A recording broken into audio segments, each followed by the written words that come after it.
Magandang araw po pala sa lahat ng nanonood ng Pinoy Horror Story. Ako nga pala si Martin, at gusto ko lang ibahagi ang isang nakakatakot na karanasan ko sa probinsya ng lolo at lola ko. Taong 2019, tag-init noon, at dahil bakasyon, nagpasya akong magpunta sa probinsya para magpahinga sa buhay Maynila. Ang bahay ng lolo't lola ko ay medyo luma na, gawa sa kahoy, at nasa gitna ng malawak na palayan. Tahimik doon, pero may kakaibang lamig sa paligid tuwing sasapit ang gabi. Sabi ni Lola, huwag kang lumabas pag alas 12, ha? Lalo na sa likod ng bahay. May dumadaan daw doon. Akala ko dati, biro lang yun. Pero isang gabi, hindi ako makatulog. Nakita ko sa bintana, parang may liwanag ng lampara sa likod ng bahay.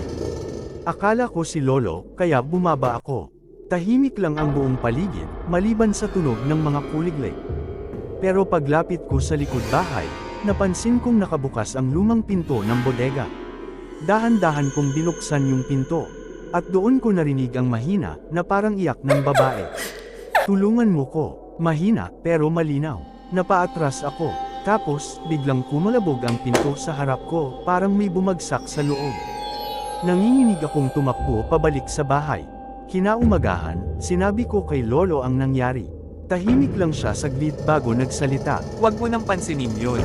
Doon namin tinago ang mga gamit ng kapatid kong babae, matagal nang patay yun. Kinilabutan ako. Simula noon, hindi na ako lumapit ulit sa likod bahay.